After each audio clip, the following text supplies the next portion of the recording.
Ini hujan terus nih. Ya, Masya sama Allah. di sini juga hujan, biasanya sore-sore atau habis zuhur di sini hujan, Masya Allah. Iya ya, teman-teman gimana? Pada hujan apa? Gimana keadaannya di sana?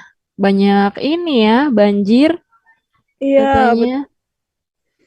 iya, buat teman-teman Hmm. jangan lupa ya tetap jaga kesehatan karena kan cuacanya kadang siang itu panas, terus tiba-tiba malam atau sore maghribnya itu udah hujan gitu. Jadi tetap Hmm. jaga kesehatan, jangan lupa minum vitamin, banyak olahraga biar tetap fit. Masya Allah. Oke, kita langsung aja ya Kak kepada Kak Lila dipersilahkan. Alhamdulillah. Masya Allah. Assalamualaikum semuanya. Gimana? Em, Semoga walaupun hujan-hujan, dingin-dingin kita tetap ini ya, apa, semangat gitu untuk menimba ilmu, untuk sharing-sharing. Insya Allah di sini aku juga cuma em, apa menceritakan kembali aja sebenarnya dari apa yang aku pelajarin di video Ustadz Noman Ali Khan, Baina TV, mengenai Al-Baqarah, yang akan kita dalami insya Allah, dan uh, segala kekurangannya dan kesalahannya aku mohon maaf. Disclaimer dulu gitu ya. Jadi ini bukan aku yang mentadaburi, tapi insya Allah ini em, kita sama-sama bareng-bareng sharing-sharing dan diskusi juga gitu ya. Oke, share screen aku udah masuk belum ya? Bentar, bentar.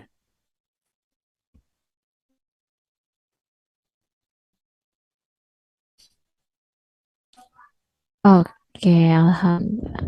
Sudah aman share screen-nya?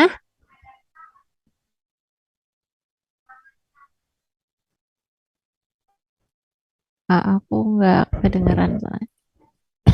Oh, sudah aman. Oke. Alhamdulillahirrahmanirrahim.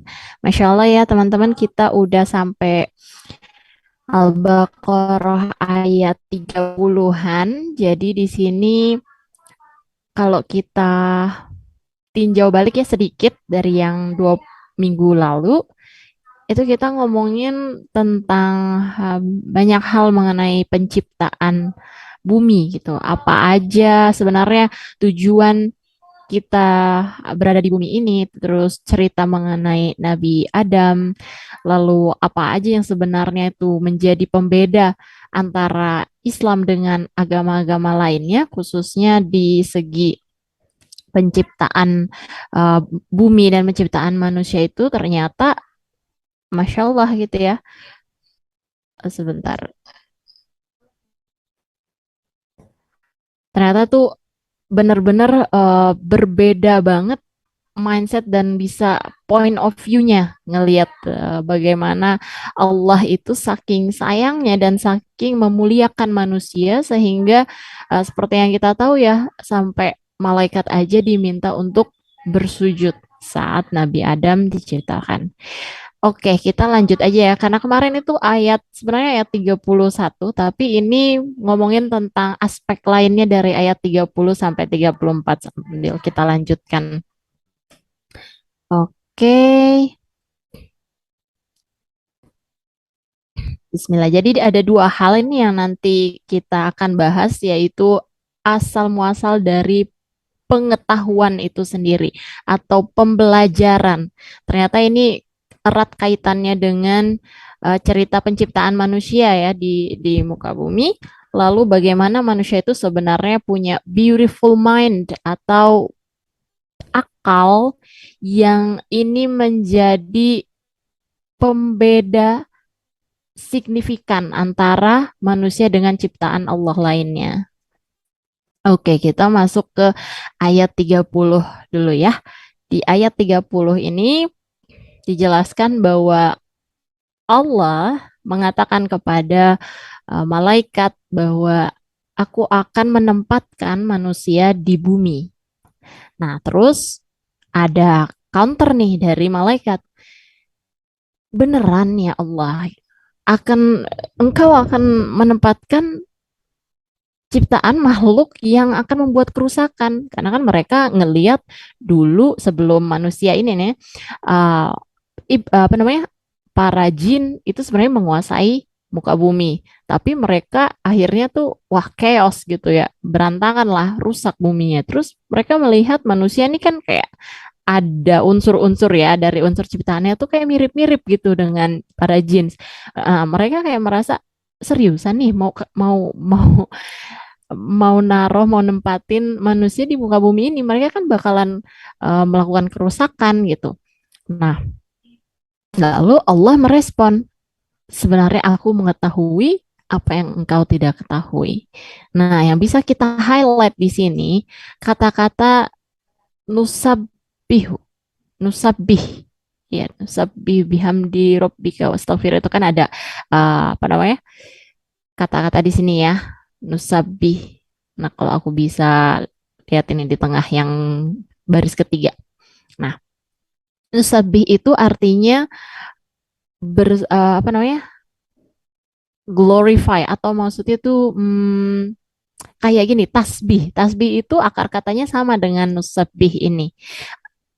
Kalau dalam bahasa Arab artinya sesuatu yang bergerak dengan sangat cepat, stay di tempatnya, bahkan kayak mengambang atau mengapung dan dia itu susah untuk tenggelam. Dia dia pokoknya ngapung aja, ngambang aja terus. Terus stay di atas gitu. Misalnya kalau ada air, apa namanya? Di atas air terus ada kertas atau apa barangnya gitu ya.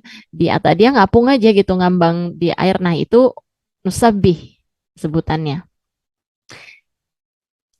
Dia maintain posisi dia yang ada di atas air itu.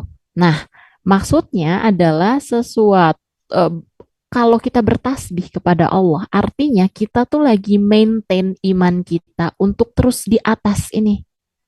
Dan kita nggak mau atau kita berusaha banget supaya nggak turun, supaya nggak tenggelam. Makanya kita lakukan tasbih, tasbih terus.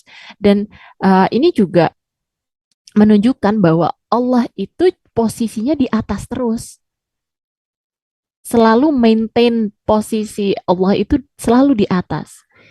Jadi apapun yang kita katakan mengenai Allah gitu di kehidupan sehari-hari banyak ya kayak dark jokes gitu kan. Eh, itu sebaiknya nggak ke hal-hal yang akan malah merendahkan Allah gitu, menurunkan bahwa sebenarnya kan posisi Allah itu di atas. Nusabih ini, tasbih Allah itu di atas. Makanya kenapa kalau misalnya kita mm, mengatakan subhanallah gitu ya. Subhanallah itu kita sama kayak mendeklarasikan bahwa Allah sempurna. Allah letaknya di atas segala-galanya. Saking sempurnanya kita mengucapkan subhanallah. Lalu dilanjutkan nggak sampai subhanallah aja, tapi wabihamdika, astagfir gitu. Bihamdika ini kata-kata hamd, ini ada kata-kata hamd di situ. Kalau di Al-Fatihah Tadabbur Al-Fatihah hamdu itu sendiri itu bahasannya bisa berapa sesi banyak banget kenapa karena hamd ini sendiri arti makna insight-nya itu ada dua hal yaitu memuji dan berterima kasih. Gimana ya ngomongnya memuji itu kan praising atau kita misalnya nih kita ngelihat sesuatu yang bagus banget, cantik banget, wow banget. Wah, bagus banget. Wah, cantik banget pemandangan gunung ini, pemandangan pantai ini dan laut ini. Tapi ada hal kedua, yaitu berterima kasih terhadap itu. Kita kan nggak berterima kasih ya kepada pemandangan yang indah atau cantik. Tapi kalau ke Allah, kita dua-duanya hamd. Kita memuji Allah. Kita wow, amazed banget sama kebesaran Allah. Tapi kita juga berterima kasih nih sama Allah. Terima kasih ya Allah. Syukur, gratitude, dan apresiasi. Gitu. Jadi subhanallah wa bihamdika itu makna ke diri kita sendiri tuh itu benar-benar mengagungkan Allah, mendeklarasikan Allah perfection bahwa Allah itu sangat memang sempurna dan kita nggak ada deket-deket ke arah saya ya. Tapi bisa kita apa namanya tilik nih dari cerita Nabi Musa. Nabi Musa kan minta kepada Allah untuk bisa dibarengi dengan Nabi Harun, saudaranya, untuk dakwah apa namanya saat itu ya minta ke Allah. Kenapa sih sebenarnya? Kan bisa aja dakwah sendiri, bisa aja. Nabi Musa tuh maksudnya mampu, jauh jauh dari kata mampu malah gitu ya, capable banget. Tapi kenapa beliau meminta Nabi Harun untuk menemani dalam dakwanya? Nabi Musa mengatakan agar aku dan Harun dapat men menyatakan kesempurnaanmu ya Allah, dapat selalu bertasbih kepadamu. Ibaratnya gini, Allah sempurna, kita nggak sempurna. Kalau kita melakukan kesalahan, dosa, khilaf, punya kekurangan, berdosa gitu ya, wajar, normal, karena yang sempurna itu hanya Allah. Jadi Nabi Musa bilang, aku pasti melakukan kesalahan, pasti aku ada kurangnya, pasti aku ada kelemahannya, dan aku butuh Harun untuk mengoreksiku, untuk mereview, untuk melihat, untuk apa namanya, maintain lah, gitu, memonitor gitu. Aku butuh dikoreksi oleh orang lain. Aku akan melakukan sebaik mungkin beribadah kepadamu ya Allah, tapi aku butuh orang yang melihat dan mengoreksi aku juga di dunia ini. Nah, pelajaran yang kita bisa ambil, kalau ada orang yang mengoreksi kita, mengkritik, memberikan masukan, mengatakan atau memberikan nasihat, acknowledge, terima, analisis, akui, bilang iya, iya aku, oh iya ya, aku salah, aku akan coba perbaiki, terima kasih. Kebanyakan orang susah menerima kritik dan saran, kurang mau mendengarkan apa nasihat, atau bahkan ekstrimnya jadi ya salah lagi, ya salah lagi, ya dikoreksi lagi, ya dikoreksi lagi. Gue emang nggak pernah bener sih, aku emang nggak pernah. Nah malah jadi bawaannya ke situ ya. Ini dua-duanya ekstrim gitu. Ada yang nggak mau banget dikoreksi, ada yang baper banget gitu pas dikoreksi. Nah, keduanya ini sebenarnya akarnya sama, pride, kebanggaan diri, menganggap aku bisa ngelakuin ini, pasti bener, aku jago, aku ahli. Jadi giliran orang mengoreksi, lu tahu apa? Kok koreksi gue jago banget lo bikin ini, terus ngapain lu? Nah, itu ada arogansi di situ, full of pride and ego. Bahkan banyak yang nggak mau mengakui kesalahan, nggak mau minta maaf, atau malah nggak sadar bahwa sebenarnya salah. Padahal kan harusnya kalau ada orang yang mengoreksi, terus kita kayak merasa, kok kayaknya aku nggak salah deh, kok dia bilang kayak gitu. Cari tahu, jangan-jangan aku salah, tapi aku nggak menyadari gitu. Nah, kalau kita berusaha denial gitu ya terhadap oh, enggak aku nggak salah, ini nggak jelek, oh ini enggak itu. Nanti tasbih itu sendiri tadi, yang nusabih itu sendiri, itu akan rontok runtuh dari hati kita. Keimanan itu jadi akan runtuh sendiri. Karena kita, bukan Allah yang perfect itu lagi yang berada di atas. Jadi kita yang menurunkan itu sendiri di hati kita. Nah, ini juga yang berkaitan dengan kata masih di kata ayat 30 itu ada nuqaddis.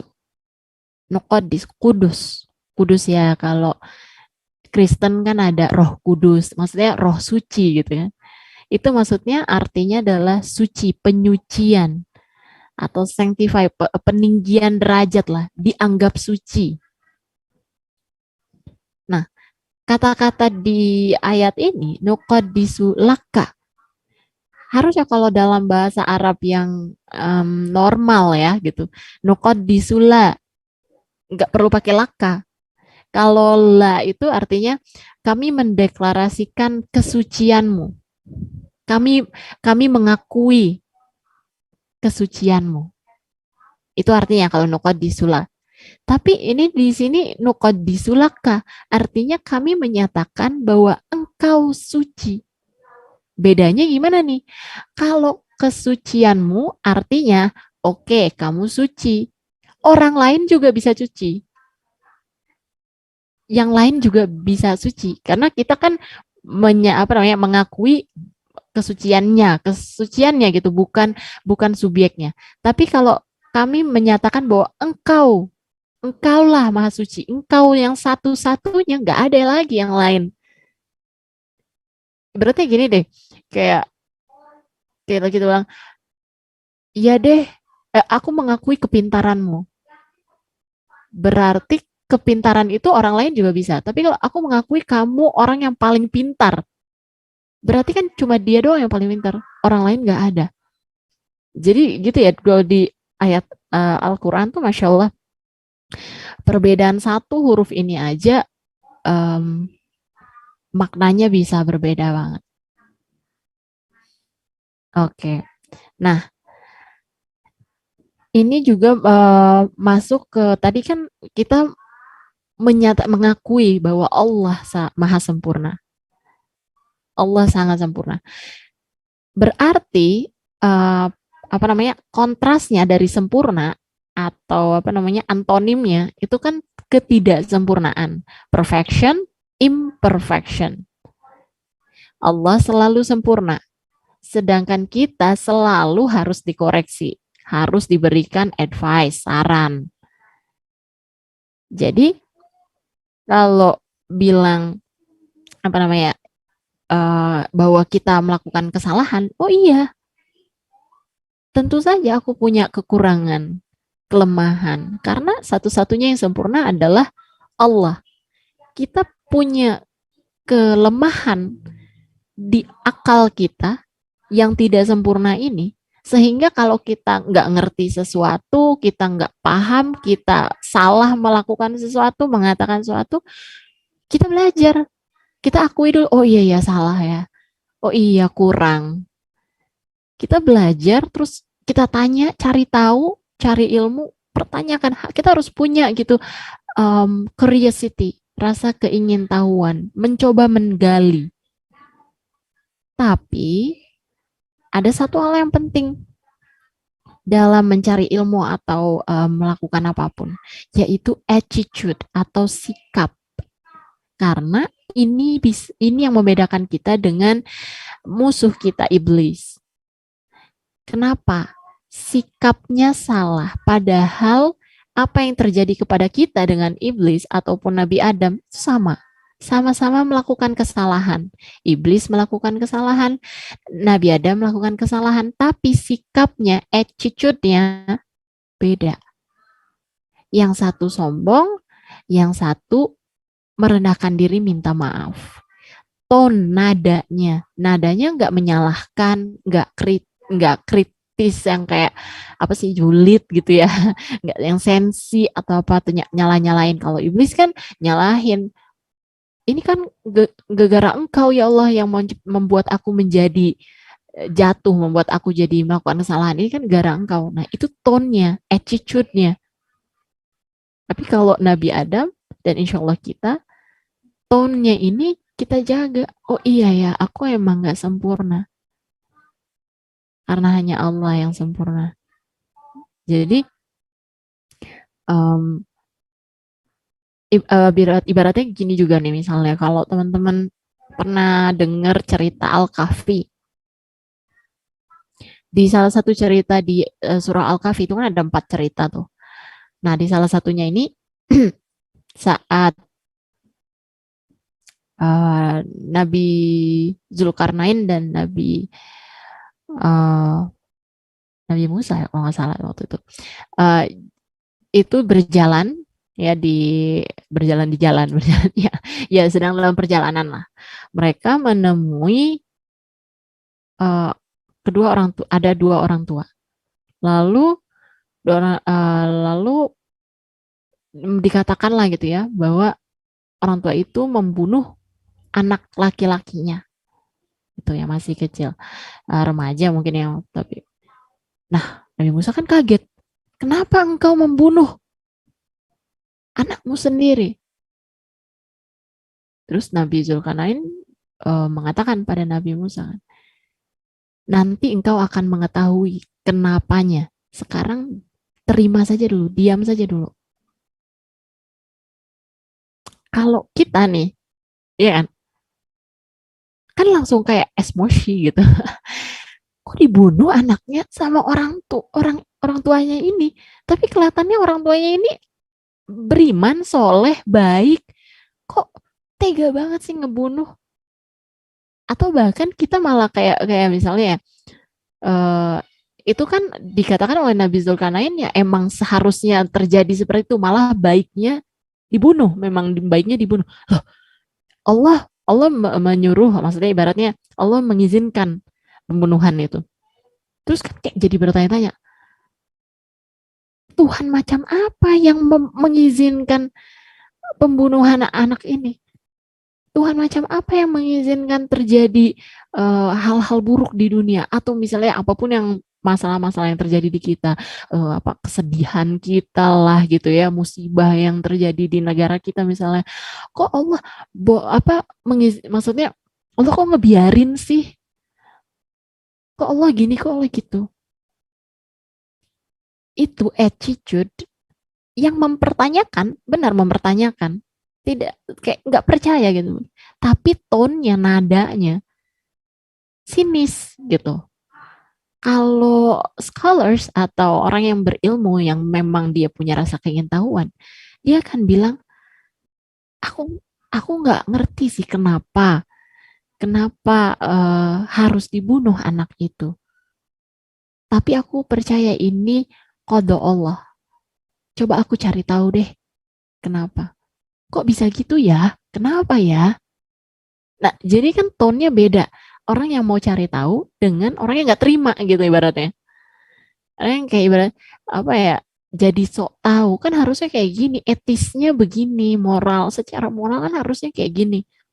Nah, itu menjadi kayak tone-nya sok tahu gitu. Makanya Allah mengatakan bahwa aku mengetahui apa yang kamu tidak ketahui. Terus kalau mau tahu yang cerita surah Al-Kahfi bisa ditadaburi aja. Ibrohnya tuh Masya Allah. Nah, di ayat 31 lanjutannya, kan tadi percakapan sama malaikat kan. Nah, di sini Allah gak hanya menantang apa atau Allah nggak hanya merespon tadi kan bahwa aku mengetahui apa yang kamu nggak tahu, tapi Allah juga um, ngasih spoiler ibaratnya gitulah.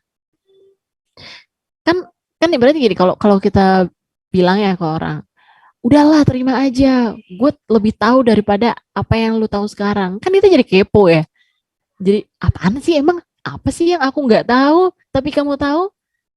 Nah, di sini Allah mendemonstrasikan gitu, menunjukkan salah satu lah dari apa yang malaikat itu nggak tahu tapi Allah mengetahui, yaitu ini, bahwa Allah mengajarkan Nabi Adam nama-nama dari segala hal. Lalu ia mempresentasikan gitu ya, atau menunjukkan di depan malaikat dan mengcounter gitu. Coba sebutkan nama-nama dari semua ini. Kalau apa yang kamu katakan itu benar. Jadi dikasih ini salah satunya gitu ya. Apa sih yang malaikat itu nggak tahu? Atau bahkan kita juga nggak tahu. Tapi Allah tahu. Yaitu ini. Apa? Naming. Penamaan. Atau ilmu. Allah mengajarkan Nabi Adam semua nama dari semua jenis ibaratnya. Kalau kita ngomongin semua, sebenarnya itu kan kayak generalisasi lah. Ya, misalnya gini ya, apa ya, kayak kalau Kalau kita ngomong, aku tuh udah ngelakuin semuanya buat kamu, tapi kenapa kamu melakukan ini padaku? Ya, gitu ya. Ya sebenarnya bukan melakukan semua muanya, tapi maksudnya sudah melakukan sebagian besar atau banyak hal. Nah, sama juga nih, Allah sudah mengajarkan banyak hal, bahkan mencakup hampir semua gitu, dari apapun yang ada di dunia ini. Nah, penamaan ini, Masya Allah, semua ilmu di muka bumi ini sekarang, zaman modern ini, mau ngomong sains, kayak ilmu akunting, ilmu teknik, mesin, dan lain-lainnya, itu semuanya tuh berasal dari ini, Nabi Adam. Dan metode pengajaran Allah terhadap Nabi Adam. Allah gurunya, Nabi Adam muridnya. Diajarin apa pertama kali? Diajarin nama atau deskripsi. Ini tuh apa? Itu tuh apa? Namanya apa? Deskripsinya apa? Karakternya apa?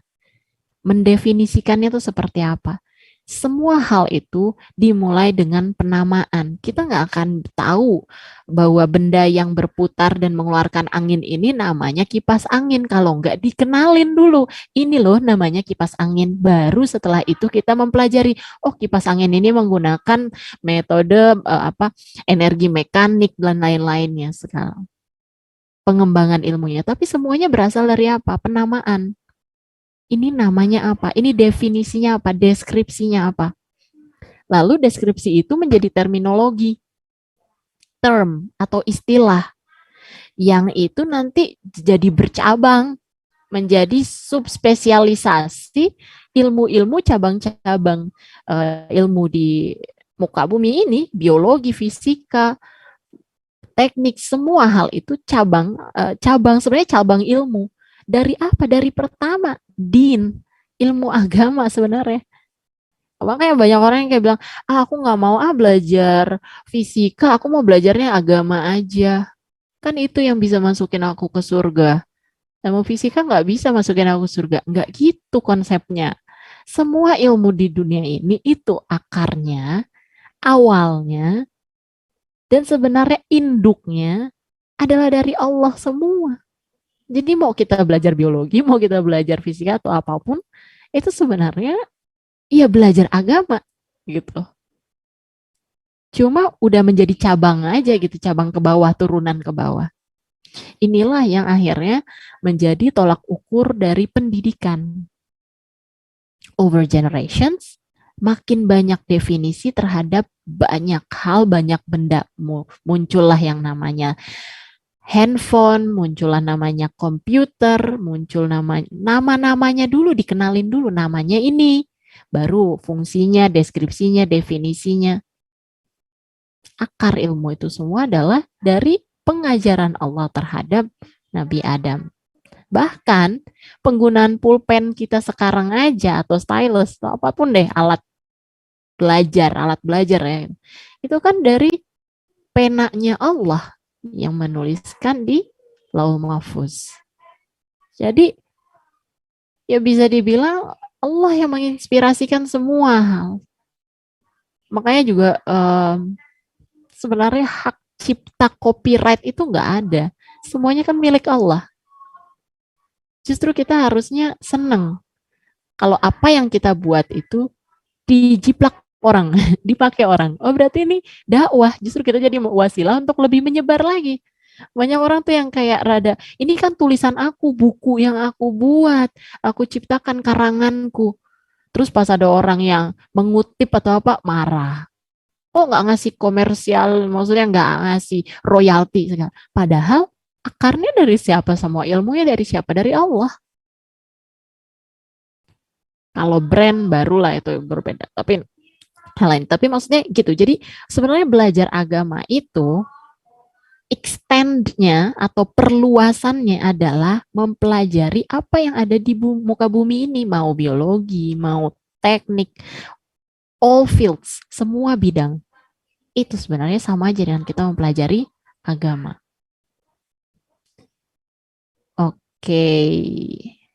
Nah, ini berkaitan dengan tujuan hidup kita jadinya. Allah mengajarkan Nabi Adam untuk mempelajari nama. Pertama kali yang dilakukan oleh Nabi Adam apa? Belajar. Yang pertama kali Nabi Adam lakukan ya belajar gitu, mempelajari nama. Terus kita nggak mau belajar, males gitu. Sebenarnya Allah menurunkan manusia atau menempatkan manusia itu di bumi itu ya untuk mengeksplor, menjadi khalifah itu bukan kayak mimpin terus kayak ya udah jaga bumi supaya nggak merusak atau apa. Enggak, tapi kan kita harus kenal gimana kalau kita mau menjaga sesuatu kalau kita nggak mengenali apa saja yang ada di situ, apa aja yang ada di bumi ini. Kita explore, jelajahi bumi ini, kita pelajari, kita berusaha timba ilmu, dan mengekspan atau memperluas ilmu itu kepada orang-orang lain. Atau dikenal dakwah. Justru di Islam itu sangat, bahkan diharuskan kan, thalabul ilmi itu diwajibkan. Karena berhubungan dengan purpose, life purpose-nya. Nah, oke, tadi itu life purpose-nya manusia. Nah, kita balik ke cerita Nabi Adam yang diajari oleh Allah nama-nama dari segala hal. Nah, tadi nama apa ya, presented them itu maksudnya gini. Kan ini ada kata-kata arodohum. Itu ada hum. Biasanya itu arodohu atau apa ya, maksudnya hum di sini itu artinya tuh semua yang gimana ya? Gini, jadi Nabi Adam itu tidak hanya diajarkan mengenai benda-benda atau hewan-hewan atau gunung, lautan, nama-nama itu gitu ya. Enggak cuma objek itu aja atau makhluk hidup itu aja, tapi juga manusia. Hum di sini itu maksudnya adalah creatures atau makhluk yang mempunyai intelektual dan tidak mempunyai intelektual. Jadi semuanya banget. Berarti kan yang punya intelektual ya cuma manusia doang yang punya akal maksudnya ya. Berarti Nabi Adam diajari nama-nama setiap manusia dari awal sampai manusia terakhir. Nama plus deskripsinya, ibaratnya dikasih tahu nama aku, nama teman-teman di sini, nama anak-anak XK, nama para ustadz, semua orang beserta deskripsinya. Oh, karakternya kayak gini, sifatnya kayak gini, potensinya ini. Jadi kenal sama semua orang, semua manusia gitu ya. Nabi Adam, Masya Allah. Nah, kenapa kenapa harus dikenalin gitu sih? Kenapa harus bukan hafal ya, tapi diajarkan? Karena kalau kita tilik balik nih, kan kita itu awal atau asalnya tuh ruh, ya kan? Berupa ruh atau ruh apa, cahaya lah, nur dari cahayanya Allah. Nah, ini kita berasal dari apa ya, punggung, spine itu kayak kerangka punggungnya gitu. Jadi kalau misalnya ini visualisasi doang ya, Nabi Adam, terus punggungnya itu kayak digerus, bukan digerus ya, tapi kayak mungkin diusap terus digerus sampai bawah gitu, dari atas sampai bawah. Habis itu tuh kayak muncullah atau rontok-rontok lah gitu ya, ruh gitu. Gitu, beberapa ruh atau ruhnya manusia dari spines atau apa namanya ini, bagian punggungnya Nabi Adam. Nah, dan Allah melakukan itu atau Allah menciptakan itu sekaligus barengan, ibaratnya semuanya nih dalam satu waktu, semua roh manusia yang berasal dari nur Allah. Nur itu artinya cahaya yang apa ya, cahaya yang sangat terang, yang brilian gitu. Kalau kita bilang brilliant light gitu ya. Uh, dan ini ada kaitan juga sama nafs. Nafs itu kalau bahasa Indonesia kan nafas. Nah, nafs itu sebenarnya artinya nafas, artinya breathe gitu kan, bernafas, sesuatu yang bernafas. Makanya maksud apa namanya? Dalam bahasa Indonesia tuh nafs, nafas ya.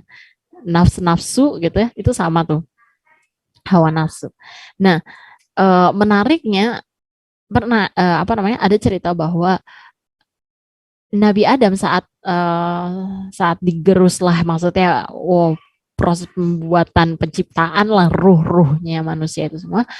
Nabi Adam melihat nih ada satu cahaya ruh yang menarik gitu. Terus beliau ambil satu. Lalu beliau tanya kepada Allah, ruh siapa ini? Allah menjawab, mungkin teman-teman mau mau ini dulu, tapi udah ketahuan ya dari slide-nya. Ruhnya siapa? kayak kayak mau apa buat teman-teman nebak dulu tapi kayak udah ada jawabannya. Afwan. Ya maksudnya kita kan pasti mikirnya wah pasti Rasulullah atau Nabi Ibrahim atau apa. Tapi ternyata Nabi Daud. Allah mengatakan itu ruh Nabi Daud. Wah, oh, aku merasa kok kayak ada apa ya bonding, ada chemistry gitu dengan ruh ini. Berapa umurnya Nabi Daud di muka bumi ini nantinya? Lalu dijawab 60 tahun. Berikanlah 40 tahun hidupku untuk Nabi Daud. Kata Nabi Adam begitu. Oke, deal, deal. Fix ya? Oke, fix. Oke, sip, kelar. Nah, itu kan masih di surga tuh ya, masih baru penciptaan ruh. Terus kan uh, udah nge-skip line ya. Scene-nya nih udah Nabi Adam udah di bumi gitu kan, hidup dengan Hawa. Nah, Nabi Adam kalau nggak salah hidupnya 1000 tahun ya kalau nggak salah. Ofon nanti aku cek.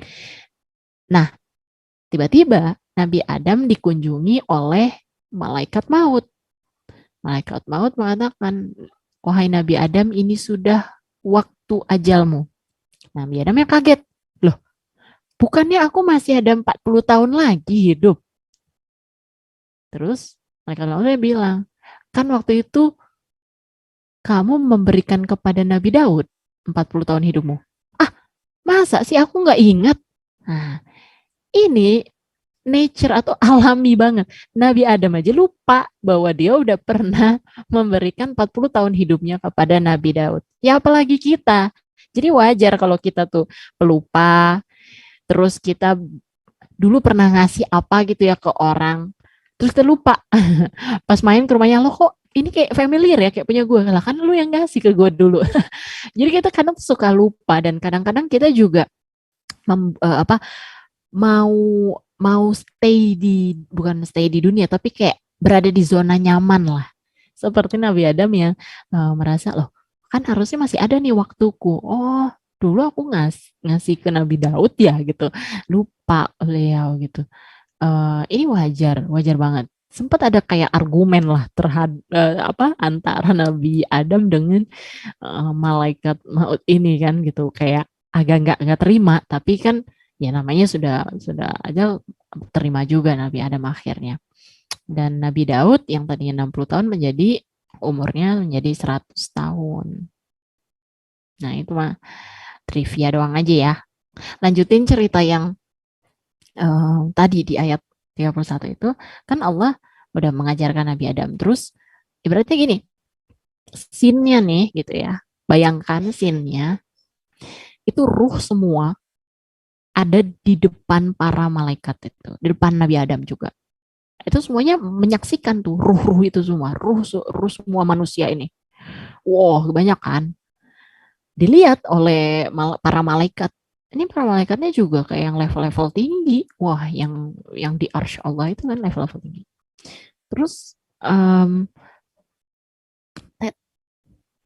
sebentar. Nah, di level tinggi ini mereka kayak apa ya? Kan tadi bukan ditantang, tapi ditanya balik itu sama Allah. Coba sebutkan nama-nama mereka, sebutkan nama-nama ruh ini. Ya malaikatnya jawab, wah kami nggak tahu ya Allah, karena Engkau tidak mengajarkan kami, belum mengajarkan kami. Mereka ngelihat, apa namanya roh itu, tapi malaikat mengatakan kami nggak mengetahui, kami tidak tahu. Jadi sebenarnya ya ilmu atau apapun yang kita ketahui sekarang gitu ya, pengetahuan kita semua ini, itu tuh dari Allah. Kalau Allah nggak ngajarin kita, ya mungkin wasilahnya beda-beda aja. Kita sekolah, kita diceritain oleh orang lain, diajarin oleh manusia lain misalnya, itu wasilah aja. Padahal sebenarnya itu semua hal itu diajarkan oleh Allah. Dan kalau nggak diajarkan oleh Allah, nggak diberikan izin untuk bahwa kita mendapatkan ilmu itu, ya kita nggak tahu. Makanya kadang-kadang kan walaupun kita udah belajar atau apa, suka lupa gitu kan, atau nggak suka, kok perasaan dulu udah pernah belajar sekarang hilang ya, ya kayak gitu. Nah, di sini para malaikat langsung juga, mereka tuh pada bilang subhanaka, subhanaka, maha sempurna Allah dan kami tidak mengetahui. Jadi kalau kita nggak tahu sesuatu, kita bilang subhanaka, subhanallah. Kalau kita melakukan kesalahan atau kita ada kekurangan, oh ya aku nggak tahu itu, subhanallah. Maha suci, maha sempurna Allah, dan bahwa aku emang nggak tahu.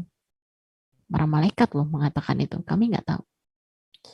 Terus Allah mengatakan kepada Adam, wahai Adam, kasih tahu, coba sebutkan nama-nama mereka, gitu ya. Jadi apa namanya, ditantang dulu nih malaikatnya. Habis itu baru disuruh Adam untuk menyebutkan nama-nama. Disebutkanlah oleh Nabi Adam setiap nama manusia, ruh manusia itu, semuanya, dari yang paling manusia paling buruk, maksudnya dari Firaun, Donald Trump gitu ya, dengan ya semua orang lah yang buruk-buruk, yang apa, sampai orang yang paling baik juga, paling bagus, berkualitas, Rasulullah, Nabi Nuh, Nabi Ibrahim, para ulama, orang-orang yang baik, semua orang disebutkan.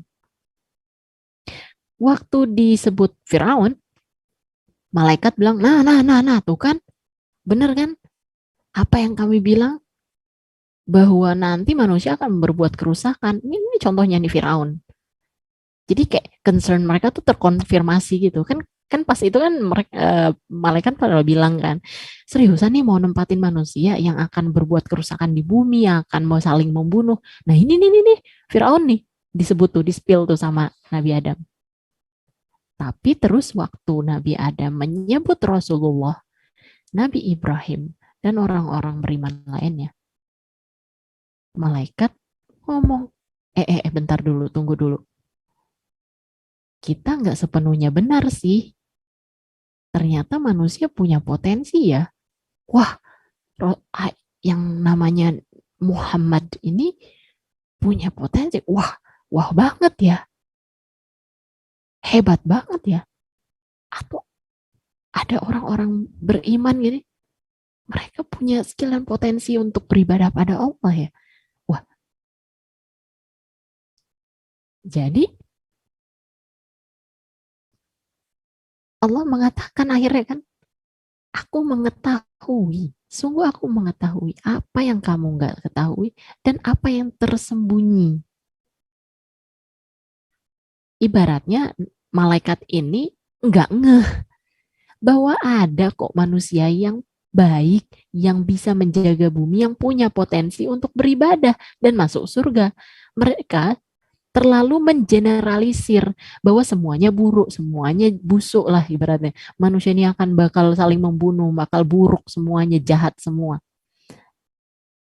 Ini di kehidupan kita ya, misalnya, ya kalau kehidupan sehari-hari, semua cowok itu sama aja, mereka semua begini, begini, begini. Nah itulah kesalahan yang sama seperti yang para malaikat ini lakukan. Nggak ngeh gitu bahwa ada sisi lain gitu, yang bahkan sebenarnya um, jadi mendistorsi kesimpulan, jadi salah ambil kesimpulan. Allah maha mengetahui, tidak semua jahat, bahkan ada yang berkualitas banget loh. Jangan kita nge-highlight yang buruk-buruk doang, sama lah seperti kehidupan kita, jangan nge-highlight kesedihan doang, musibah aja, hidupku ini semuanya drama, semuanya ini kesedihan, semuanya kesulitan, tidak ada kebahagiaan di dunia ini. Jangan nge-highlight itunya doang. Nanti kalau cuma nge-highlight itu negatif-negatifnya aja, jadi apa? Negative thinking. Apa nikmat Allah dikasih ke kita, kita jadi negatif lagi. Jadi kayak ngedismiss atau apa namanya, mengaburkan apa yang sebenarnya itu banyak juga loh hal-hal baik yang terjadi di hidup kita. Hidup kita nggak selalu mendung. Aku nggak bisa apa-apa, aku nggak punya potensi apa-apa, aku nggak punya skill apa-apa, aku nggak bisa ini, nggak bisa itu, gimana mau dakwah? Lah, itu artinya kita sendiri yang mengubur apa namanya, yang antara menolak atau nggak ngeh bahwa ternyata banyak banget potensi kita, cuma kita terlalu fokusnya lihatnya di yang buruk tadi itu, yang kurang aja terus. Nah, salah satunya ini, contohnya iblis, dan kan ada kata-kata di yang terakhir itu ya katanya, bahwa Allah mengetahui apa yang tersembunyi atau apa yang engkau sembunyikan. Iblis itu kan ada di situ juga tuh, nonton juga tuh, ya kan? Ngeliat juga tuh, ngedenger juga Nabi Adam mau apa namanya mention semua nama manusia. Tapi di dalam hatinya iblis ini, dia itu gak terima. Dia diem aja, dia gak ngomong apa-apa. Gak ada yang tahu bahwa dia sebenarnya gak terima atau dia kesel gitu. Tapi Allah mengatakan, aku tahu loh apa yang tersembunyi dalam hatimu. Atau bahkan makna lainnya, aku tahu bahwa di antara kalian semua ini ada loh yang gak terima sama apa yang sudah kutunjukkan ini. Ibaratnya gini, Allah bilang, tuh, kamu bilang tadi manusia buruk, gak akan bisa apa memimpin bumi. Ya udah, coba sebutkan nama ini. Para malaikat, malaikatnya bilang gak bisa kan, gak tahu mereka. Habis itu Nabi Adam, tolong sebutkan, bisa. Sudah terbukti kan? Bisa, berarti manusia bisa nih memimpin bumi. Terbukti. Tapi ada loh di antara kalian yang bahkan dengan bukti ini aja nggak terima, tetap nggak mau percaya, tetap nggak teryakinkan, yaitu iblis. Iblis itu sebenarnya bukan berasal dari bahasa Arab ya, kata-kata nama iblisnya itu. Iblis itu nama, bukan julukan, sebutan atau sifat, bukan nama. Jadi kayak misalnya Lila gitu, Ulfi, itu nama. Nah, kalau nggak salah itu asalnya dari Diablos atau apa, itu dari roots atau akar namanya tuh dari daratan Spanyol sana. Jadi bukan bahasa Arab, bukan Arabic. Nama dua bapak yang ada di muka bumi ini yang sangat besar ya. Misalnya bapaknya umat manusia itu kan Nabi Adam, tapi bapaknya umat syaiton itu iblis gitu. Jadi kan Nabi Adam nih tadi kan dari punggungnya itu berjatuhanlah ruh-ruhnya manusia. Nah, dari iblis juga bereproduksi ibaratnya gitu ya, juga menghasilkan banyak syaiton-syaiton. Jadi dua-duanya nih sebenarnya bapak-bapak gitu ya. Bapak, tapi yang satu adalah bapaknya manusia, yang satu adalah bapaknya syaitan, yaitu iblis. Nah, Barulah di ayat 34 ini Allah memerintahkan semuanya bersujudlah, dan semuanya bersujud kecuali iblis. Tadi dia nggak ngomong apa-apa, tadi dia diem aja. Tapi pas dikasih perintah baru kelihatan. Kalau tadi kan tersembunyi kan, para malaikat kan masih ngerasa iblis ini namanya dulu Azazil kan. Si Azazil ini kan wah hebat banget dia, udahlah wah pokoknya yang paling taat ibadah banget. Waktu ditunjukkan demonstrasi kayak gitu kan kayak ya biasa-biasa aja gitu ya. Tapi saat diperintahkan untuk bersujud, dia doang yang nggak bersujud. Nolak, terus arogan, sombong. Nah, sebenarnya sujud di sini kan banyak banyak perdebatan ya kalau nggak salah. Banyak yang bilang kok sujud ke manusia, kan sujud ke Allah aja. Kenapa sujud ke Nabi Adam? Jadinya kayak kita ini enggak sih kayak kita menganggap Nabi Adam itu Tuhan. Kalau kayak gitu, kok kita nggak sujud ke Nabi Ibrahim juga, Nabi Yesus juga, misalnya Nabi Isa, Nabi apa. Kenapa ke Nabi Adam doang sujudnya? Kenapa? Kok sujud? Pokoknya banyak banget ya pertentangan berarti. Nah, kalau di Al-Quran sendiri, sebenarnya perintah bersujud itu hanya ada yang selain ke Allah ya, hanya ada dua. Yang ini kepada Nabi Adam dan di surah Yusuf. Saat Nabi Yusuf bermimpi, waktu masih kecil dia bermimpi bahwa bintang-bintang, ayahnya, saudaranya, semuanya tuh bersujud di hadapannya. Itu mimpi Nabi Yusuf. Cuma dua itu doang sebenarnya di Al-Quran ya. Perintah bersujud selain ke Allah.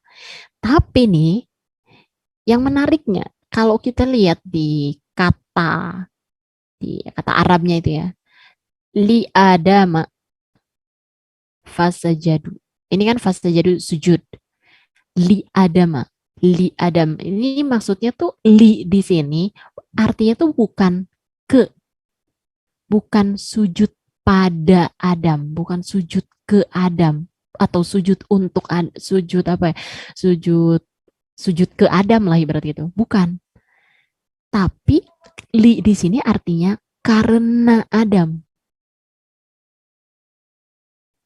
Kalau teman-teman lihat di translate ya, terjemahan ya, Quran terjemahan itu pasti bersujud kepada Adam, bersujud kepada Adam, kepada. Sebenarnya terjemahannya kurang tepat di Al-Quran kita ataupun Al-Quran bahasa Inggris gitu ya, terjemahan. Yang benar itu sebenarnya karena Adam. Maksudnya gimana tuh kalau karena kan pasti ada perbedaannya. Sujud itu memang hanya untuk Allah, untuk kepada Allah. Tapi karena kalau dikarenakan itu bisa banyak. Berarti gini, kalau kita ngelihat aurora tiba-tiba ya di Indonesia itu kita lihat aurora atau kita lihat langit atau lihat apalah di langit apa sebuah kejadian langit yang menakjubkan, sebuah hal yang menakjubkan. Terus kita kan langsung sujud syukur.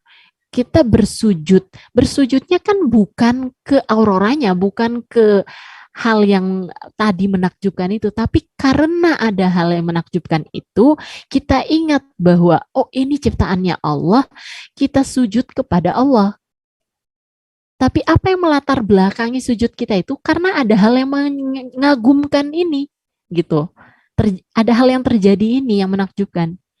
Jadi, case-nya saat diminta bersujud itu tuh, waktu Allah memerintahkan sujud kepada malaikat tuh, maksudnya adalah kalian bersujudlah karena Nabi Adam ini memiliki potensi Nabi Adam ini sangat mengagumkan, menakjubkan, adalah ciptaan Allah yang sangat mulia, sangat hebat. Saking hebatnya, saking karena kehebatan ini, kehebatan dan kesempurnaan Allah, kalian bersujud. Bersujudnya kepada Allah. Tapi kenapa kalian bersujud? Yang men-trigger adalah karena kemuliaan Nabi Adam. gitu. Jadi akan berbeda banget nih perspektifnya. Oh, jadi kita nggak sujud ke Adam. Enggak, malaikat saat itu nggak sujud ke Adam, tapi sujud karena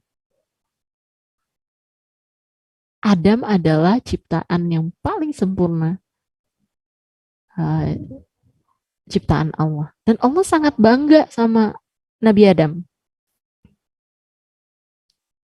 Saking bangga dan saking ininya, sampai malaikat aja disuruh untuk bersujud. Gitu. Insya Allah ya. Um, Bagaimana dari bahasa Arab ini jadi bisa mengklarifikasi lah gitu ya beberapa perhelatan di dunia persilatan ini. Karena ya sejatinya sajda atau sujud itu memang hanya kepada Allah. Kita lakukan di sholat kita aja kepada satu arah semuanya kan, nggak beda-beda gitu, nggak, satu arahnya kemana, ke kiblat, ke Ka'bah. Ka'bah itu awalnya siapa? Awalnya dari Nabi Adam, tapi di build atau ditaruh batu ditandain tempatnya oleh Nabi Ibrahim. Dibangun, terus dengan keturunannya Nabi Yakub, lalu Nabi Yusuf. Menariknya di sini Nabi Yusuf ada cerita bahwa saat Nabi Yusuf di penjara, yang waktu di fitnah itu loh sama Zulaikha kan di penjara. Hal pertama yang dia katakan kepada teman penjaranya satu sel itu, dia mengatakan bahwa aku beriman kepada Tuhannya Bapak Ibrahim. Mengatakan itu berarti ibaratnya ya kayak bilang semuanya tuh satu arah. Aku punya agamaku ini mempunyai bersujud kepada Tuhan yang satu. Semuanya. Jadi nggak beda-beda gitu, nggak apa namanya,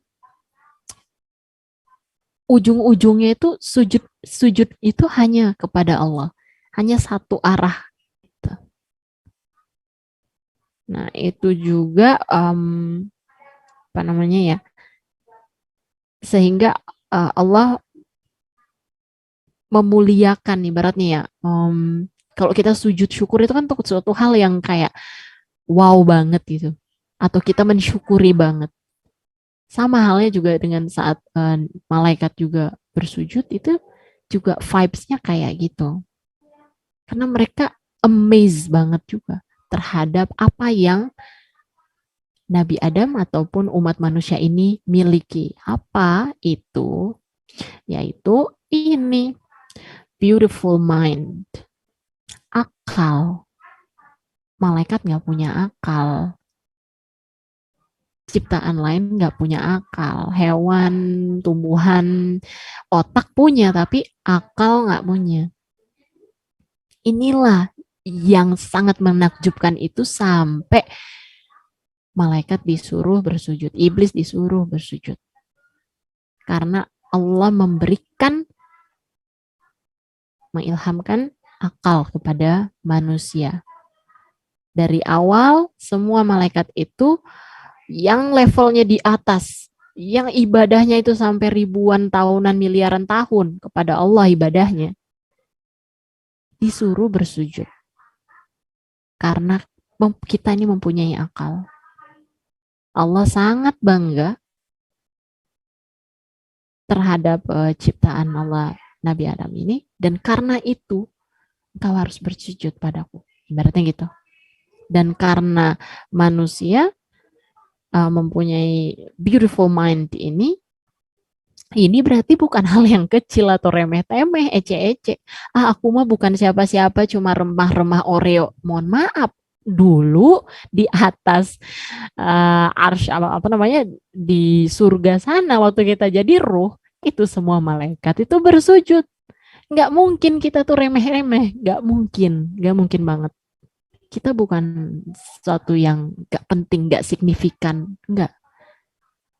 Kita punya kemuliaan, kita punya kehormatan, kita punya kapasitas yang sangat hebat kemampuan yang sangat melebihi bahkan ciptaan Allah lainnya, kita punya akal atau beautiful mind yang gak ada ciptaan manapun yang punya itu.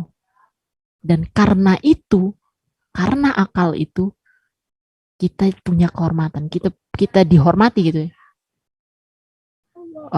Para malaikat juga bersujud. Maka dari itu, kalau karena akal kita menjadi mulia, berarti kalau nggak pakai akal, ya kita sama aja dengan yang hewan, binatang, ternak. Tinggal kita cek, kita sekarang pakai akal kita nggak?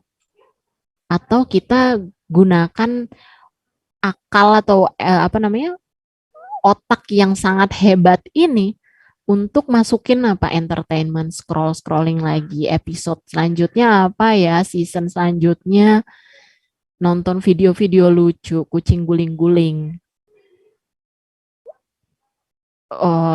apa namanya, effort banget buat push rank, main game dan segala halnya. Otak kita dipakai untuk itu.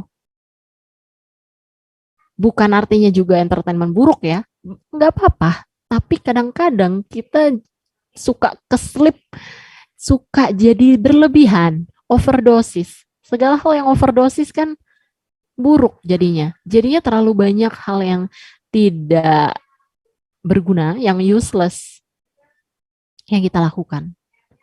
Otak kita menyerap informasi-informasi yang nggak penting. Malaikat nangis itu ngelihatnya. Udah dikasih otak, udah dikasih akal, diisinya sama apa ya, FYP yang baru-baru gitu. Atau bahkan yang mirisnya lagi dipakai untuk mengumpulkan lebih banyak uang, lebih banyak uang, lebih banyak uang. Tadi tujuan kita di dunia ini apa? Emang buat nyari lebih banyak uang. Ya kalau nggak punya uang nanti nggak bisa makan. Emang nggak punya uang sama sekali segitunya? Nggak kan?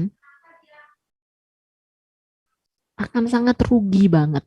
Akal, waktu, otak kita, fisik kita, itu digunakan untuk hal-hal yang ya kayak jadi nggak noble gitu, jadi nggak nggak out of respect gitu, pathetic, jadi wasted. Yang harusnya itu otak ini bisa dipakai untuk belajar, bisa level kita itu melebihi para malaikat, malah diisi dengan sampah-sampah. Jangan men-underestimate kapasitas otak kita ya. Semua orang tuh dikasih kapasitas otak yang sama. Semua orang tuh sama, adil. Tapi kitanya sendiri mau nggak pakai, mau nggak mengasah. Karena kalau nggak mau, akan terjadi wah tragedi terbesar di muka bumi. Saat manusia udah nggak mau pakai akalnya, semua pakai nafsunya, semua terdistract dengan hal-hal yang nggak penting, yang sampah, dan itu memenuhi dan memusingkan, meribet, meruwetkan, nyumpel-nyumpelin otak kita sehingga pas kita mau masukin hal yang bagus mental, hal yang baik mental. Kenapa susah?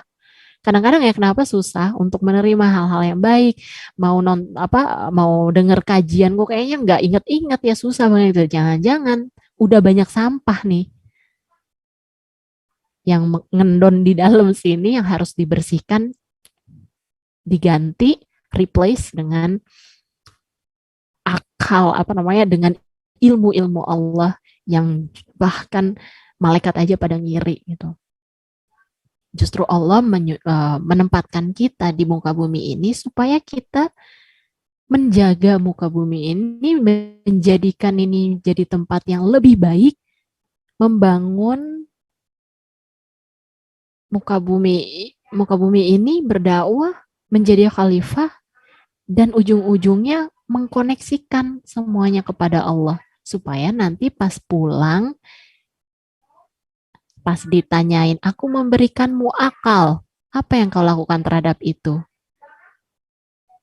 oh aku nggak menimba ilmu ya Allah. Aku kan sudah menebarkan ilmu di muka bumi. Kenapa kamu tidak mengambilnya? Jadi ini yang apa namanya?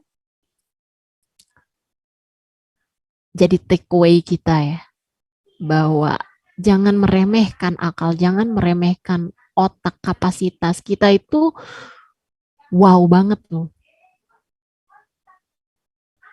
Jangan merendahkan diri. Allah maha sempurna. Tapi kita punya nur, cahaya, dan kita diberikan akal, diberikan beautiful mind, dan Allah sangat bangga kepada kita. Masa Allah bangga kepada kita, kitanya sendiri enggak bangga. Gitu. Semoga ini bisa jadi bahan muhasabah kita bareng-bareng, insya Allah. Sekian sih dari aku. Afwan kalau banyak kesalahan dan kekurangan, sesungguhnya kesempurnaan hanya milik Allah Subhanahu wa taala. Aku kembalikan kepada Kakak moderator. Alhamdulillah.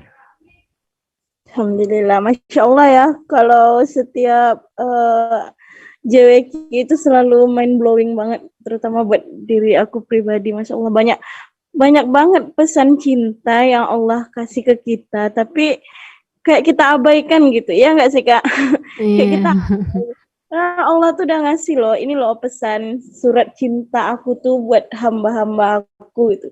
Tapi kenapa sih kalian itu masih abai, masih nggak mau nyari tahu sebenarnya tujuan aku, tujuan Allah itu nurunin kamu di muka bumi itu apa? Kenapa nggak mau nyari tahu gitu? Kenapa nggak mau?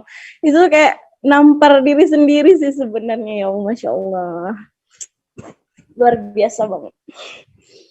Oke, buat teman-teman yang ingin bertanya, dipersilahkan ya, boleh kalau mau open mic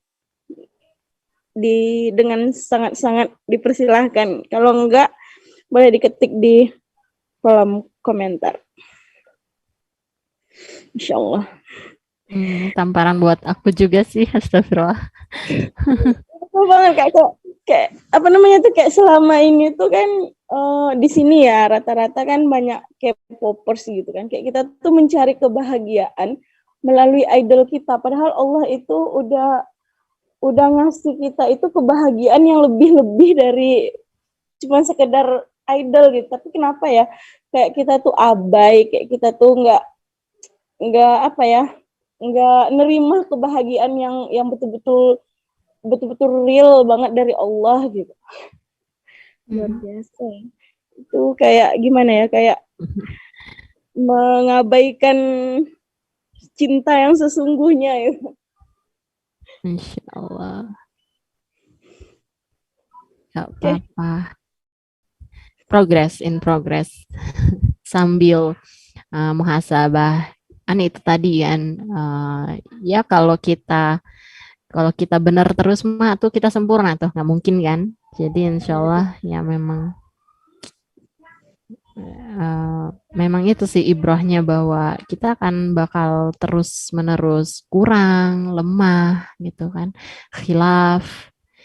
Tapi setelah maksudnya ya next step-nya adalah memang menyadari oh iya ya gitu, kayaknya aku udah kebanyakan nonton nih, aku udah kebanyakan fangirling gitu ya, atau kebanyakan ini nanti mengakui terus berusaha sebaik-baiknya untuk memperbaiki Itulah sama-sama kenapa insya Allah.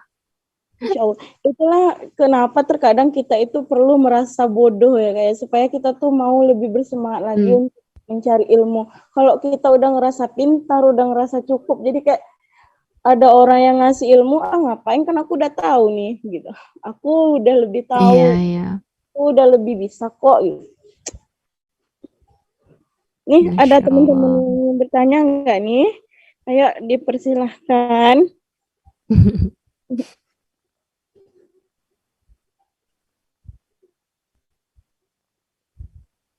Apa juga ya, oh iya ya, share screen-nya. Hmm. Ini ada yang nanya nih. Dari Dianisa. Kak, gimana ya cara menjawab kenapa sih Allah menciptakan surga dan neraka, terus kenapa kita diturunkan di bumi? Padahal kan ibadah juga bisa di surga, nggak perlu ke bumi dulu. Masya Allah. Masya Dipersilakan. Allah. Oh iya, ntar lu aku di mana ya? Oh, ini ya, private ya ke dirimu. Enggak, Kak. Ada kok di... Oh, aku nggak Oh ada. iya, dia di private kayaknya. Ah, ya nggak Di apa-apa. Tadi, private. eh, jadi gimana tadi pertanyaannya, Afwan? Kenapa sih Allah menciptakan surga dan neraka? Mm-mm. Terus kenapa kita diturunkan di bumi? Padahal kan ibadah juga bisa di surga, nggak perlu ke bumi dulu. Jadi kenapa sih Allah tuh pakai ngirim kita ke bumi? Hmm, Padahal kan kalau kita oke. oh ya udah di surga kan juga bisa ibadah, malah mungkin lebih apa ya, lebih nggak ada gangguan gitu kalau ibadahnya Mm-mm. itu juga gitu. Oke. Pertama, karena kalau mau ini dari sudut pandang Allah misalnya ya, kalau mau punya makhluk atau ciptaan yang taat dan selalu beribadah di surga, udah ada namanya malaikat. Oke? Nah, sekarang Allah mau menciptakan, ini kan qadar, maksudnya wallahu alam ya tujuannya. Tapi Allah mau menciptakan makhluk yang tidak seperti malaikat tapi lebih tinggi derajatnya. Ibaratnya kayak gini, Allah kan seperti guru ya. Kalau kita mau ujian, apa namanya, kita murid nih, terus guru kita bilang sekarang ujian. Ujiannya 2 jam. Kalian nggak boleh buka buku. Aku sudah guru udah ngajarin, kemarin ibu udah ngajarin ya selama kalian hidup gitu. Nah, salah apa namanya? Selama itu udah diajarin, ini sekarang ujiannya. Kalau kalian lulus ujiannya, kalian bisa kalau maksudnya kalau nilai skornya bagus berarti lulus. Bisa lanjut ke jenjang atau mendapatkan surga gitu. Kalau nilainya jelek berarti masuk neraka. Nah, artinya nih kita itu lagi ujian kan di muka bumi ini. Kita lagi ujian nih. Ujian ini kan ada rewards-nya, ada punishment-nya. Kalau kita nggak belajar, kita nggak pakai otak kita nih, kita nggak mau sholat, kita nggak mau beribadah, ngebangkang, berarti kan kita nggak ngikutin apa perintahnya guru kita kan. Pas ujian ngeblank, kagak tahu mau jawab apa, jelek deh nilainya, akhirnya dihukum atau masuk neraka. Tapi kalau kita belajar, kita ibadah, kita nurut sama guru, pas ujian bisa nggak kita kerjain? Bisa. Akhirnya dapet surga. Itulah kenapa ada surga dan neraka. Dan itu juga letak keadilan Allah. Kalau nggak ada surga dan neraka, terus orang yang jahat itu semua mau diadilinya di mana? Ibaratnya gini, kalau apa namanya, nggak, maksudnya semua orang boleh aja dong jadi jahat. Toh nggak ada surga dan neraka. Toh kalaupun gue jahat atau gue ngebunuh atau apa, emang terus ada apanya sanksinya? Yang penting nggak ketahuan aja, nggak ketahuan polisi, udah deh, aman dong. Tapi kan nggak akan luput dari penghakiman Allah. Mereka akan masuk neraka. Kenapa harus ada neraka? Baik, kita sabar, kita tahan-tahan, mau marah tahan, apa kita juga apa ya sabar banget itu effort gitu ya. Aduh aku capek tapi harus sholat. Kita pengen dong itu terbayar semua kerja keras kita. Emang ada orang yang kayak free lunch gitu yang kayak gue mau baik karena gue baik itu enggak. Semua orang itu oportunis, pasti pengen sesuatu. Pengen pengen mendapatkan sesuatu. Kita aja pengen dapat pahala, ya kan? Itulah kenapa harus ada surga sama nerakanya. Nah, terus kenapa harus diturunin ke bumi? Namanya bukan diturunin. Nah, ini yang apa namanya? Kalau sesi kita sebelumnya itu udah kita bahas ya, bukan diturunkan atau dibuang atau di apa ya? Kayak karena Nabi Adam makan buah kuldi jadi dibuang gitu ya, diturunkan ke bumi yang sangat buruk ini dan busuk. Enggak, tapi ditempatkan kayak kayak kalau kita masuk perusahaan Terus kita ditempatkan jadi manajer, kita ditempatkan jadi vice president, itu ditempatkan. Ya, jadi misalnya nih kita tadinya pusatnya di Jakarta, habis itu kita ditempatkan, dipindahin ke Kalimantan. Ngelihatnya kok Kalimantan hutan begitu jelek, busuk, gua nggak bisa hidup dong di sana, nggak ada Indomaret. Padahal di sana kita dijadikan apa? Jadikan vice manager atau vice president ya di sana yang pegang apa namanya ya? Pegang perusahaan cabangnya di situ. Kalau kita urus perusahaan cabang ini dengan sangat benar, dengan baik, nurut dengan apa yang CEO kita bilang di pusat, pas kita balik ke pusat, pas kita balik pulang ke rumah, ya ibaratnya ya balik gitu, kita dikasih reward. Kamu sudah hebat menjadi wakilku di muka bumi. Allah juga maksudnya gitu, ngasih kita jabatan. Jabatan khalifah itu nggak main-main. Jabatan pemimpin, khalifah itu pemimpin di muka bumi.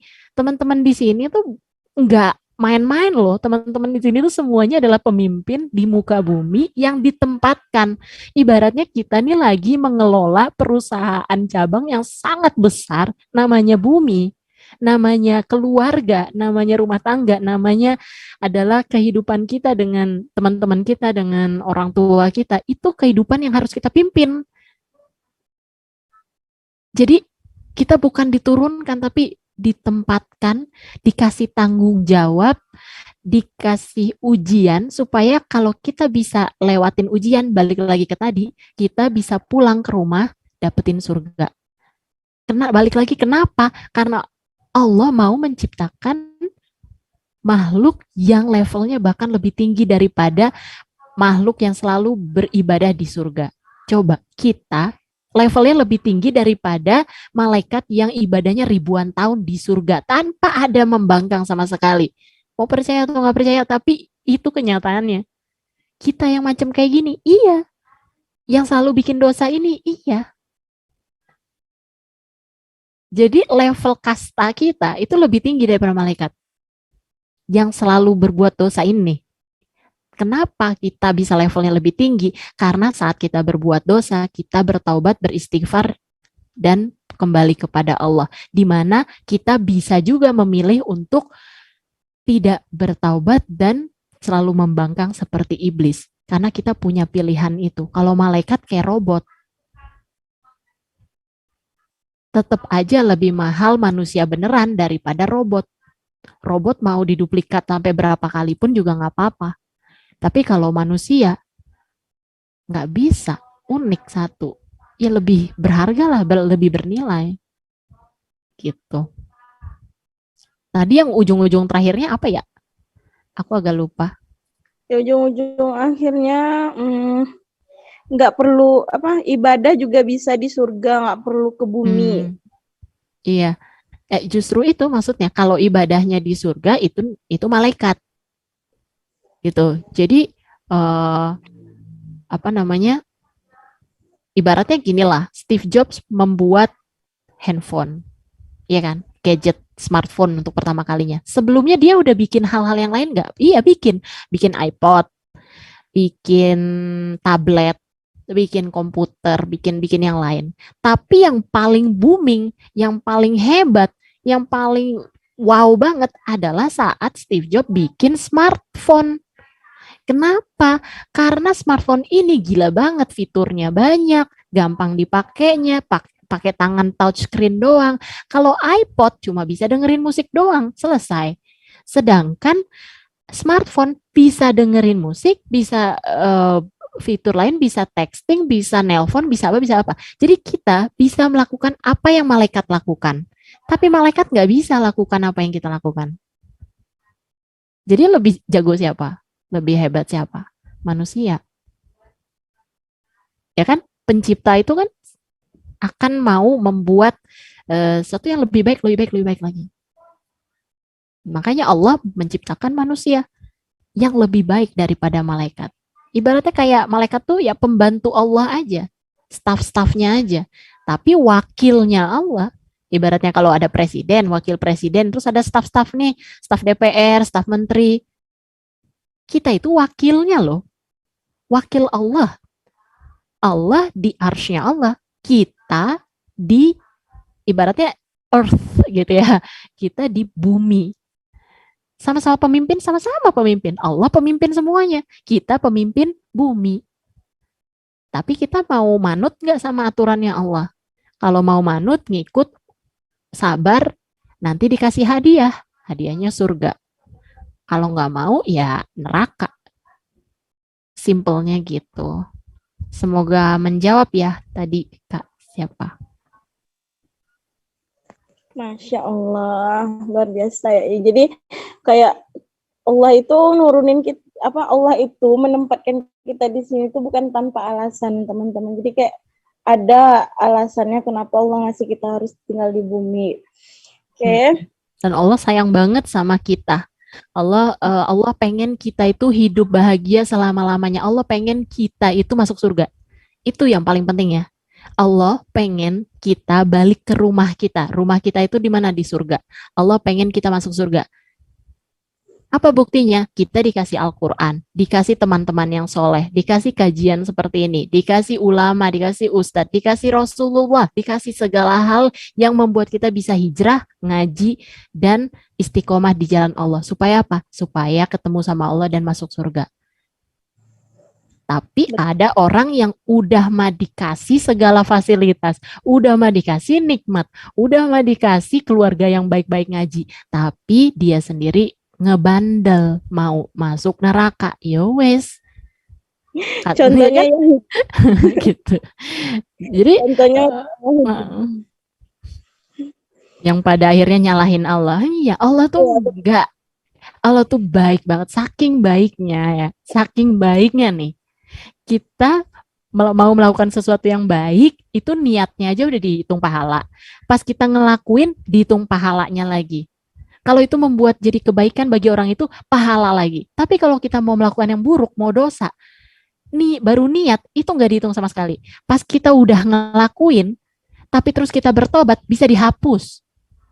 Atau bahkan udah 6 jam atau sehari, terus kita taubatin, udah 1 tahun bahkan ya, dulu aku ini istighfar ya Allah, aku mohon maaf, dulu aku pernah berdosa gitu, dihapus. Kurang baik apa coba? Kok nyalahin Allah gitu? Aneh gitu.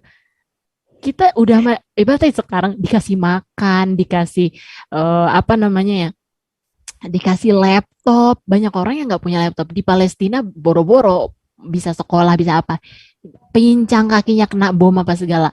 Nah, terus ya gitu, kayak kadang-kadang orang over dramatis dan butuh satu apa ya, butuh pelampiasan tadi, menyalahkan kenapa Allah kok nurunin kita sih, kan enaknya di surga. Ya pikir aja, apakah kalau kita jadi malaikat, kita juga ibaratnya nggak apa namanya, kita sendiri loh yang pengen masuk surga gitu. Kita sendiri yang pengen hidupnya enak. Kita sendiri yang memilih untuk jadi manusia. Tapi terus giliran dikasih ini baru gitu kayak menyalahkan. Jadi kayak gimana kalau kita itu tahu bahwa pelajaran yang diajarkan guru itu udah terserap di otak, sementara kita tuh nggak pernah dikasih ujian gitu. Iya benar. Iya, yang ngapain ya? Siapa? Kalau kita udah punya ilmu nih, dikasih ilmu, diajarkan misalnya cara membaca, ini B ya, ini A ya, tapi nggak pernah diujiankan. Kayak mana nih?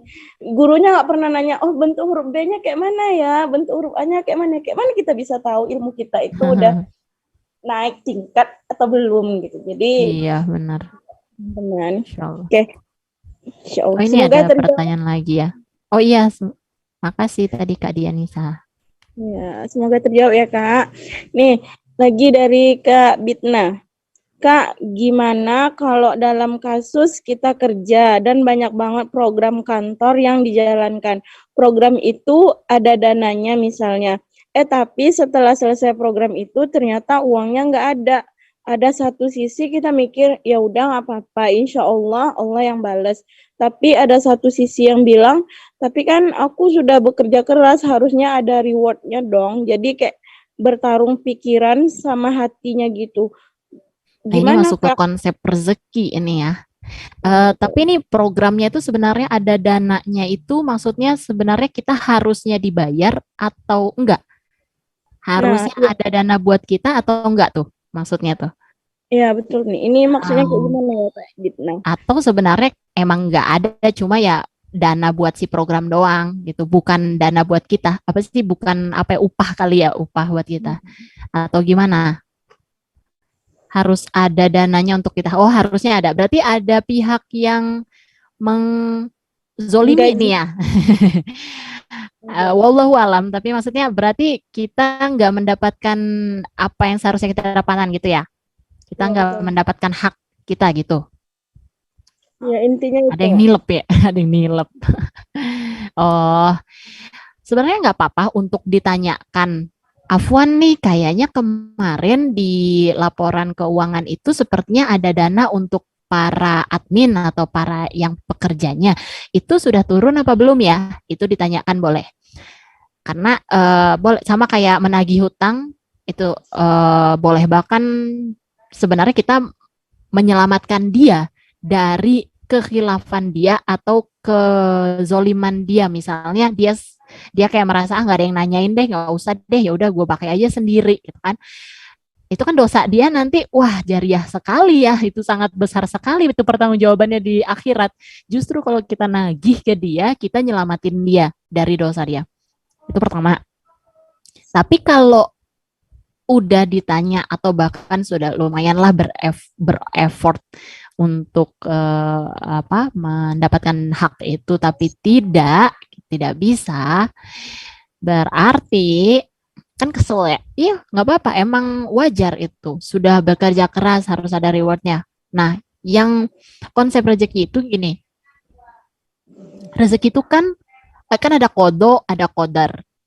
Kodo ya segala hal yang terjadi di hidup kita sudah ditetapkan oleh Allah. Qadar itu kadar, berarti kadarnya berapa? Kadar keasaman air, nah itu kan tingkat atau level atau besarannya, kuantitasnya. Rezekinya Kak Bitna, mungkin bulan ini tuh 10 juta. Dari gaji 8 juta, 1 juta ada orang ngasih kado, aneh ya ngasih kado duit ya. 1 juta lainnya dari dana ini nih, misalnya nih dana yang program kantor tadi. Jadi sebenarnya rezeki Kabina adalah 10 juta. Itu sudah kodar kodar Allah.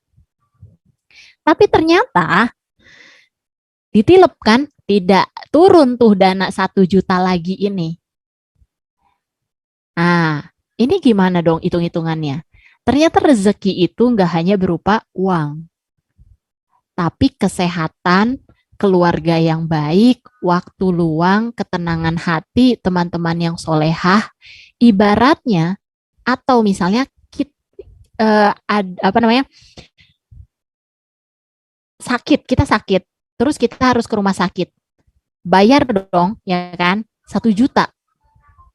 Misalnya, eh, berarti kan uang yang kita punya, misalnya nih turunlah duit dana itulah, duit dananya Kabitna ini 10 juta jadinya total ya dapat. Tapi sakit terus 1 juta itu harus dibayarin ke rumah sakit. Akhirnya kan jadinya punya duit cuma 9 juta dong. Rezekinya itu sebenarnya 9 juta. Jadi Kabitna sekarang ini rezekinya itu 9 juta, tapi sebenarnya 1 juta itu adalah kesehatan dalam bentuk lain. Dana yang tadi reward ini itu bisa jadi nih, ada banyak kemungkinan, bisa jadi di 1 juta itu nanti Allah yang akan ganti di hari kemudian. Misalnya tiba-tiba Kabitna naik gaji, yang harusnya naik gajinya biasanya orang-orang tuh cuma 10%, Kabitna tiba-tiba langsung gajinya langsung 20 juta. Karena apa? Karena 1 juta yang kemarin program dana ini nggak turun. Jadi Allah ganti dengan 20 juta. Tapi di masa depan. Gitu. Atau 1 juta ininya bisa berupa tadi kesehatan. Tadinya harusnya sakit. Tapi 1 juta itu tidak jadi melayang ke rumah sakit karena diberikan kesehatan. Atau dapat giveaway, dapat door prize umroh yang harganya bahkan berapa, 40 juta atau 100 juta. Karena ada hak tadi 1 juta di program dana ini nggak turun. Jadi rezeki itu udah pasti. Tapi wasilahnya berbeda-beda. Wasilah itu kan berarti penyalurannya. Bisa dari program ini, bisa dari dapat door prize umroh, bisa wasilahnya dari gaji, bisa dari banyak, banyak hal. Sebenarnya Allah sudah balas, udah ganti reward ini dengan sesuatu hal yang di masa lalu. Misalnya di masa lalu kita dapat keberuntungan sesuatu, nilainya 1 juta, sebenarnya impas. Atau kita pernah ngutang sama orang, kita lupa, orang itu juga lupa, tapi itu tetap jadi hutang 1 juta, ini impas. Bisa jadi kayak gitu. Atau nanti di masa depan 1 juta itu akan turun, tapi di masa depan atau dalam bentuk lainnya. Jadi sebenarnya yang kita pikirkan itu bukan ini 1 jutanya mana turun kok nggak turun-turun, enggak. Tapi apa yang bisa aku lakukan, segala hal, effort, usaha, pekerjaan itu semua nilainya untuk Allah.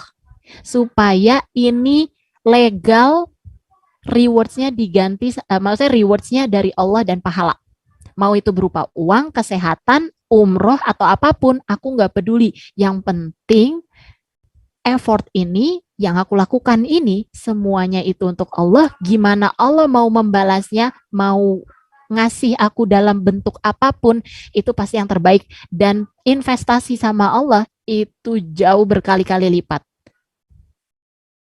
Ada orang bohongin kita, nipu duit kita cuma 100.000. Kita bisa nuntut dia di akhirat. Jangankan 100.000, semua dosa kita kita kasih ke dia, kita minta pahala dia, itu masih lebih lebih worth it banget daripada yang 100.000 ditipu itu atau diambil tadi dananya itu nggak turun. Jadi sekarang apa ya, mindsetnya nggak dengan melihat mata uangnya dunia lagi, rupiah gitu, atau 1 juta, 10 juta, ya reward aku tuh lebih gede dari Allah, tuh lebih besar. Dan itu berlipat-lipat ganda. Apalagi kalau dizolimin orang, ditipu, dibohongin, atau hutang. Wah, kalau hutang mah itu mah ini banget. Setiap detiknya dia tidak bayar hutang itu jariah buat kitanya juga. Berlipat-lipat ganda. Berarti malah bagus banget gitu. Kalau bukan bagus banget ya, tapi maksudnya Kak Bintang justru untung banget dengan ada hak yang tadi tidak diberikan. Itu berlipat-lipat ganda loh sebenarnya oleh Allah investasinya gitu. Wajar kalau ngerasa itu. Tapi kita lihatnya tuh apa, mata uangnya Allah aja, mata uang pahala, mata uang rizki, rizki Islam, Muslim, ngaji, itu nggak bisa digantikan dengan uang atau dengan currency ya, mata uangnya di dunia ini gitu Gitu. Kak. Masya Allah, gimana Kak Bit? Nah, Oh enggak. Yang penting berhusnuzon. Iya, rezeki itu enggak semua tentang uang. Dan kadang-kadang gini loh, hal-hal yang kecil banget deh teman-teman. Teman-teman misalnya apa ya, beli barang sesuatu, tiba beli beli apa ya, ada temen yang jualan Oriflame atau apa. Terus habis itu dia bilang, nggak apa-apa, kamu beli ke aku udah harganya 500.000 aja, padahal harganya 1,5. Itu 1 jutanya itu sebenarnya yang ini lagi gitu. Karena ujung-ujungnya itu sama-sama aja beneran. Karena ngerasa nggak sih kita kayak ini gue harusnya bayar lebih daripada ini, tapi kok aku lebih murah gitu. Mungkin ada hak-hak kita itu yang tadinya harusnya turun ke kita, tapi belum turun. Kadang gitu, lebih aware aja. Dan Allah tuh sangat-sangat wow, invest invest ke Allah itu ya kalau perlu. Makanya kenapa sih sedekah, zakat?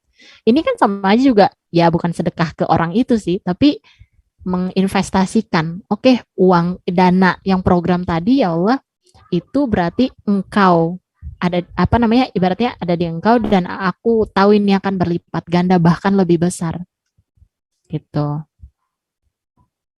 Iya, jazakallah khair.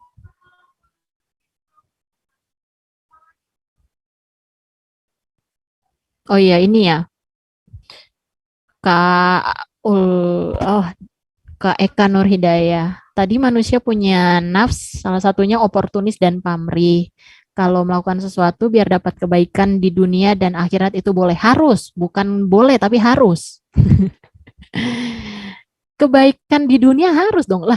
Kalau nggak kayak gitu, masa ini kerja terus nggak digaji nggak dibayar terus kayak ya udah nggak apa-apa aku mengharapkan akhirat aja yang penting aku dapat pahala yang nggak gitu juga dong harus tetap effort makanya tadi yang Kabitna tanyain dulu mungkin dia lupa mungkin dia hilaf atau mungkin dananya belum turun lama gitu tanyain dulu effort dulu minta kebaikan di dunia itu benar aku kerja supaya kaya supaya uang kekayaan itu aku bisa belikan laptop, mikrofon untuk dakwah, aku bisa kasih orang tuaku, aku bisa membangun rumah tahfiz untuk umat, itu kan kebaikan dunia. Dan semua ujung-ujungnya juga akhirat juga. Supaya aku bisa makan, supaya aku bisa punya rumah Quran, boleh. Itu kebaikan di dunia, kebaikan di akhirat juga. Atau apa lagi? Gak mengharap kebaikan atau lebih parahnya kebaikan dunia aja. Kayaknya agak tidak mungkin kalau kebaikan dunia aja tapi tidak kebaikan akhirat. Kalau misalnya anak udah ngaji ya biasanya ya.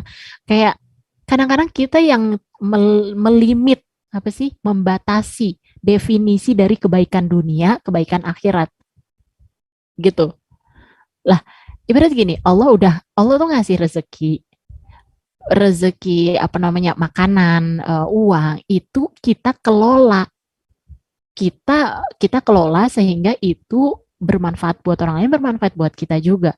Jadi hmm, kebaikan kebaikan itu nggak ada yang namanya sifatnya dunia atau akhirat enggak. Semuanya tuh ujungnya kalau memang kita mengharapkan itu apa ya niatnya baik atau caranya baik itu pasti untuk dua-duanya. Pasti pasti akhirat juga. Orang kita makan aja itu sebenarnya juga untuk kebaikan akhirat kan.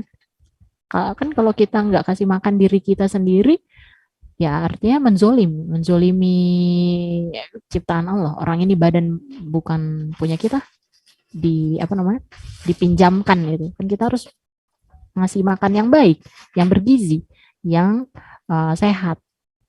Dan itu cuma bisa kalau kita punya uang untuk membeli makanan yang sehat itu, gitu kan? Ya berarti tools dunia itu kayak tools aja, alat supaya kita dapat pahala dengan makan yang baik, dengan kita uh, mengumrohkan orang tua, dengan kita melakukan apa itu apa semua ujungnya tuh jadinya ke akhirat juga auto gitu. Jadi bukan boleh tapi harus ya. Gitu Kak. Oh iya udah azan ya. Semoga menjawab Kak Eka.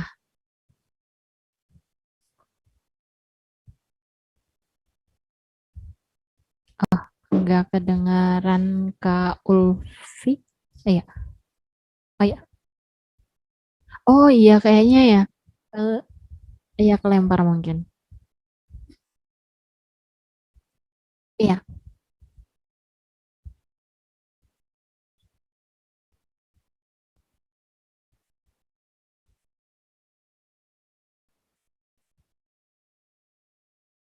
insya Allah. Makasih semua teman-teman. Afwan kalau ada kekurangan. Iya.